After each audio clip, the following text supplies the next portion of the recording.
ಹಿಜಾಬ್ ನಿಷೇಧ ನಿರ್ಧಾರ ಹೇಳಿಕೆಯ ವಿರುದ್ಧ ವಿದ್ಯಾರ್ಥಿಗಳು ಆಕ್ರೋಶಗೊಂಡಿದ್ದಾರೆ. ಬೆಳಗಾವಿಯ ಕೆಎಲ್ಇ ಸಂಸ್ಥೆ ವಿದ್ಯಾರ್ಥಿಗಳ ಆಕ್ರೋಶ. ನಮಗೂ ಕೇಸರಿ ಶಾಲು ಧರಿಸಲು ಅವಕಾಶ ಕೊಡಿ ಅಂತ ವಿದ್ಯಾರ್ಥಿಗಳು ಹೇಳ್ತಾ ಇದ್ದಾರೆ. ಸಿಎಂ ಸಿದ್ದರಾಮಯ್ಯನವರ ಹಿಜಾಬ್ ನಿಷೇಧ ನಿರ್ಧಾರದ ಹೇಳಿಕೆಯ ವಿರುದ್ಧ ವಿದ್ಯಾರ್ಥಿಗಳು ಕೆಂಡ. ಬೆಳಗಾವಿಯ ಕೆಎಲ್ಇ ಸಂಸ್ಥೆ ವಿದ್ಯಾರ್ಥಿಗಳು ನಮಗೂ ಕೂಡ ಕೇಸರಿ ಶಾಲನ್ನ ಧರಿಸೋದಿಕ್ಕೆ ಅವಕಾಶ ಕೊಡಿ ಅಂತ ಆಕ್ರೋಶ ವ್ಯಕ್ತಪಡಿಸ್ತಾ ಇದ್ದಾರೆ. ನಾವು ತರಗತಿಗಳಲ್ಲಿ ಜೈ ಶ್ರೀರಾಮ್ ಘೋಷಣೆ ಕೂಗಬೇಕಾಗತ್ತೆ. ಈಗ ಎಲ್ಲ ಸಮುದಾಯಗಳ ವಿದ್ಯಾರ್ಥಿಗಳು ಒಂದಾಗಿಯೇ ಇದ್ದೇವೆ. ಸುಪ್ರೀಂ ಕೋರ್ಟ್ ತರಗತಿಗಳಲ್ಲಿ ಸಮವಸ್ತ್ರ ಧರಿಸಬೇಕು ಅಂತ ಹೇಳಿದೆ. ರಾಜಕೀಯ ಲಾಭಕ್ಕೆ ಹಿಜಾಬ್ ನಿಷೇಧ ವಾಪಸ್ ಅಂತ ಹೇಳಿದ್ದಾರೆ. ಕಾಲೇಜುಗಳು ಶಾಂತವಾಗಿವೆ, ವಿದ್ಯಾರ್ಥಿಗಳು ಒಗ್ಗಟ್ಟಾಗಿದ್ದಾರೆ. ವಿದ್ಯಾರ್ಥಿಗಳ ಮಧ್ಯೆ ಜಗಳ ತಂದಿಡಲು ಸರ್ಕಾರ ಮುಂದಾಗಿದೆ ಅಂತ ಆಕ್ರೋಶ ವ್ಯಕ್ತಪಡಿಸ್ತಾರೆ.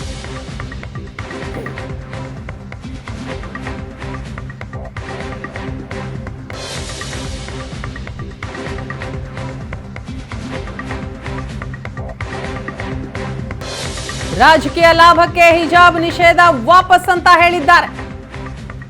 ಇದು ವಿದ್ಯಾರ್ಥಿಗಳ ಆಕ್ರೋಶದ ಮಾತು. ಸ್ವಾರ್ಥಕ್ಕಾಗಿ ಸುಪ್ರೀಂ ಕೋರ್ಟ್ ಅವ್ರು ಹೇಳ್ಯಾರ ಎಲ್ಲ ಹಿಜಾಬ್ ಏನೋ ಎಲ್ಲ ಡ್ರೆಸ್ ಕೋಡ್ ಮೇಂಟೈನ್ ಮಾಡುತ್ತೆ. ಈ ಡ್ರೆಸ್ ಕೋಡ್ ಮೇಂಟೈನ್ ಮಾಡ್ಲಿಕ್ಕಂದ್ರೆ ಮತ್ತೆ ಕಾಲೇಜ್ಗೆಲ್ಲ ಯಾಕೆ ಬರ್ಬೇಕು ನಾವೆಲ್ಲ ಅವರು ನಾವು ಎಲ್ಲ ಭಾರಿ ಫ್ರೆಂಡ್ಶಿಪ್ ಎಲ್ಲ ಮೇಂಟೈನ್ ಐತೆ ನಮ್ದು. ಅದ್ರ ಸಲುವಾಗಿ ಏನೈತಿ ಅವ್ರು ಹಿಜಾಬ್ ಹಾಕೊಂಬಂದ್ರೆ ನಾವು ಕೇಸರಿ ಶಾಲ್ ಹಾಕೊಂಡ್ಬರ್ಬೇಕಾಗತ್ತೆ. ಸೊ ಆ ಟೈಮಿಗೆ ಏನು ಹೇಳೋದು ನಾವಂದ್ರೆ ಅವರು ಈಗ ಕಾಲೇಜ್ ಕೋಡ್ ಏನಿರ್ತದಲ್ಲ ಡ್ರೆಸ್ ಕೋಡ್, ಸೊ ಅದನ್ನ ಹಾಕೊಂಡ್ಬರ್ತೀವಿ. ಅವ್ರ ನಮ್ಮ ಮಧ್ಯೆ ನಿಮ್ಮ ಬೇರೆ ಬೇಸ್ಕೊಳಕ್ಕೆ ನೀವು ಉಪ್ಪೆ ಕೆಲಸ ಮಾಡೋದು ಬಿಟ್ಟು ಬಿಟ್ರಿಂದ ಸುಪ್ರೀಂ ಕೋರ್ಟ್ ಏನು ಆಜ್ಞೆ ಹೊಡಿಸೈತಲ್ಲ ಅದನ್ನೇ ಮೇಂಟೈನ್ ಮಾಡ್ಬೇಕಂತ ಇಷ್ಟ ನಾವು ಹೇಳಿದ್ರಿ. ಈಗ ನಾವು ಎಲ್ಲರೂ ಕೂಡ ನಾವು ಹಿಂದೂ ಮುಸ್ಲಿಮ್ ಸ್ಟೂಡೆಂಟ್ಸ್ ಇದ್ದೇವೆ. ಈಗ ಹಿಂದೂ ಒಂದ ಮುಸ್ಲಿಮ್ ಒಂದ ಎಲ್ಲರೂ ಕೂಡ ಸ್ಟೂಡೆಂಟ್ಸ್ ಅಂತ ಒಂದು ಇದು ಕೊಟ್ಟಾರಿ ನಮಗೆ. ನೀವು ಪೋಷಕರಾಗಲು ಕಾಯುತ್ತಿದ್ದೀರಾ? ಚಿಂತಿಸದಿರಿ. ಓಯಾಸಸ್ ಫರ್ಟಿಲಿಟಿ 90,000 ದಂಪತಿಗಳ ಜೀವನದಲ್ಲಿ ಸಂತೋಷವನ್ನು ತಂದಿದೆ. 7825893601ಗೆ ಕರೆ ಮಾಡಿ ಅತ್ಯದ್ಭುತ ರಿಯಾಯಿತಿ ಪಡೆಯಿರಿ ಹಾಗೂ ಎಲ್ಲರಿಗೂ ಗುಡ್ ನ್ಯೂಸ್ ಕೊಡಿ. ಸ್ಟೂಡೆಂಟ್ಸ್ ಅಂದ್ರೆ ಅದಕ್ಕೆ ಡ್ರೆಸ್ ಕೋಡ್ ಅಂತ ಒಂದು ಇದು ಐತ್ರಿ. ಆ ಡ್ರೆಸ್ ಕೋಡ್ ಹಾಕೊಂಡ್ಬರ್ಬೇಕ್ರಿ. ಅದನ್ನ ಬಿಟ್ಟು ನಾವು ವಾಪಸ್ ಹಿಜಾಬ್ ಹಾಕೊಂಡ್ಬರ್ತೀನಿ ಅದನ್ನ ಹಾಕೊಂಡ್ಬರ್ತೀನಿ ಅಂದ್ರೆ ಈಗ ಹಿಂದೂ ಹುಡುಗರು ಸಿಗ್ತೀವಿ ರಾಜಕೀಯ ಎದುರ್ತೀವಿ. ಅವರು ಮತ್ತೆ ನಾನು ಹಿಂದಿ ಕೇಸರಿ ಶಾಲ್ ಹಾಕೊಂಡ್ಬರ್ತೀನಿ ಜೈ ಶ್ರೀರಾಮ್ ಅಂತೀನಿ ಅಂತ ಮತ್ತೆ ಗೊಂದಲ ಒಳಗಾಕೈತ್ರಿ.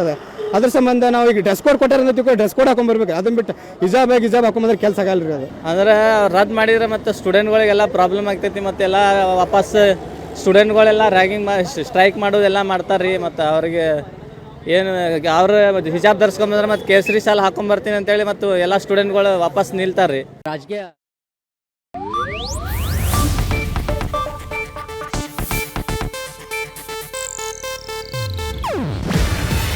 ಇದು ಏಷ್ಯಾನೆಟ್ ನ್ಯೂಸ್ ನೆಟ್ವರ್ಕ್ ಪ್ರಸ್ತುತಿ. ನೀವು ನೋಡ್ತಿದ್ದೀರಾ ಏಷ್ಯಾನೆಟ್ ಸುವರ್ಣ ನ್ಯೂಸ್.